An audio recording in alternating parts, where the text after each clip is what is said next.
हमारे रिश्ते में हमेशा एक अजीब सी मिठास रही है, जिसमें दोस्ती ज्यादा और प्रेम थोड़ा कम दिखाई देता था। कम से कम मैं तो यही सोचती थी। पर अंशु हमेशा कहता था, रिया, दोस्ती जितनी गहरी होगी, प्यार उतना ही सच्चा होगा। शायद इसी वजह से मैं उसे कभी सुनिए या अजी कहकर नहीं बुला पाई। मेरे लिए वो हमेशा अंशु ही रहा और मैं उसके लिए हमेशा रिया ने निकम। हमारी कहानी भी कुछ ऐसी ही थी, सीधी सादी पर दिल के बहुत करीब। हम पहली बार मिले थे कॉलेज के पहले दिन। मैं नई नई शहर में आई थी, बिल्कुल अनजान चेहरों के बीच। क्लास के कोने में बैठी थी कि तभी एक लड़का मेरे पास आकर बोला, हाय, तुम भी नई हो क्या? मैंने हल्की सी मुस्कान के साथ सिर हिला दिया। मैं अंशु हूं, और तुम? रिया, मैंने धीरे से कहा। बस वहीं से शुरुआत हो गई। धीरे धीरे हम दोस्त बने, फिर सबसे अच्छे दोस्त, और फिर वो रिश्ता बन गया जिसे नाम देना मुश्किल होता है। हम साथ में कैंटीन जाते, लाइब्रेरी में बैठते, एक दूसरे के नोट्स शेयर करते और कभी कभी बिना किसी वजह के बस साथ बैठकर हंसते रहते। अंशु की एक आदत थी, वो हर छोटी छोटी बात नोट करता था। मैं क्या पसंद करती हूं, क्या नहीं, मुझे कौन सा गाना अच्छा लगता है, यहां तक कि मैं कब उदास होती हूं। एक दिन मैंने उससे पूछा, तुम इतना सब कैसे याद रखते हो? वो हंसकर बोला, क्योंकि तुम मेरी सबसे अच्छी दोस्त हो, और शायद उससे भी कुछ ज्यादा। उस दिन पहली बार मेरे दिल ने कुछ अलग महसूस किया था। कॉलेज खत्म हुआ और जिंदगी ने अपनी रफ्तार पकड़ ली।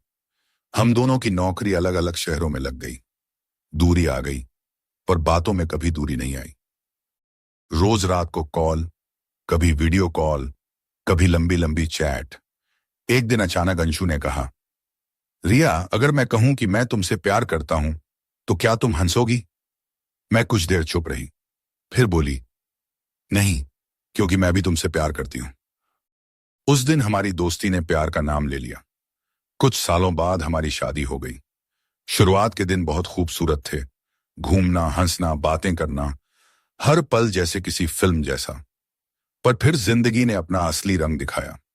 नौकरी, घर, जिम्मेदारियां। धीरे धीरे वो सब कम होता गया जो कभी हमारी पहचान था। अब हम साथ तो थे, पर वो पहले वाली बात नहीं रही। कभी कभी लगता था जैसे हम सिर्फ पति पत्नी बनकर रह गए हैं। दोस्त और प्रेमी कहीं पीछे छूट गए हैं।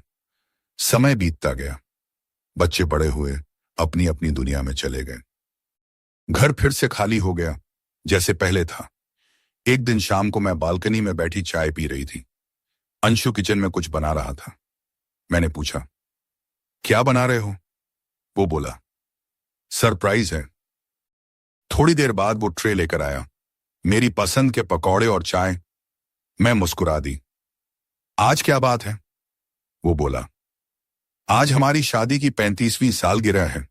भूल गई क्या? मैं चौंक गई। सच में भूल गई थी।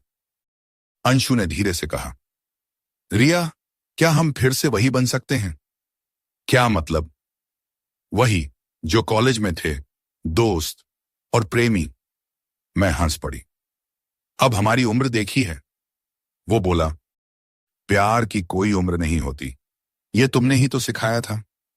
उसकी बात सुनकर मैं चुप हो गई। उस दिन हम बाहर गए, पुराने कॉलेज के पास। वही सड़कें, वही मोड़, सब कुछ बदल गया था, पर कुछ यादें वैसी ही थीं। अंशु ने अचानक कहा, याद है, यही तुम पहली बार मुझसे नाराज हुई थी। मैं हंस पड़ी। और तुमने मनाने के लिए मुझे समोसा खिलाया था। और आज? उसने पूछा। मैंने धीरे से कहा, आज भी मनाना है तो वही तरीका अपनाओ।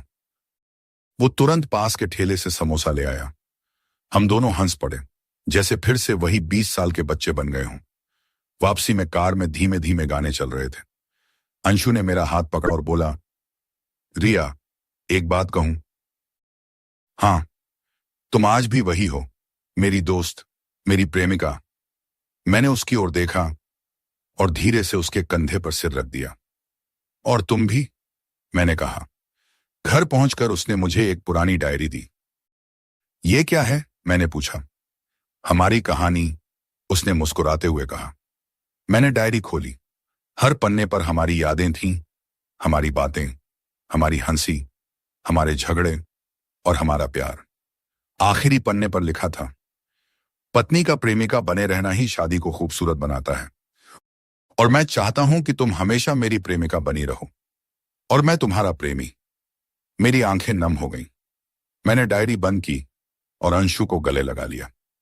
अब हम फिर से वही हैं, दो दोस्त, दो प्रेमी, जो उम्र के साथ नहीं दिल के साथ जीते हैं, क्योंकि हमने समझ लिया है, प्यार खत्म नहीं होता, बस उसे फिर से जीने की हिम्मत चाहिए।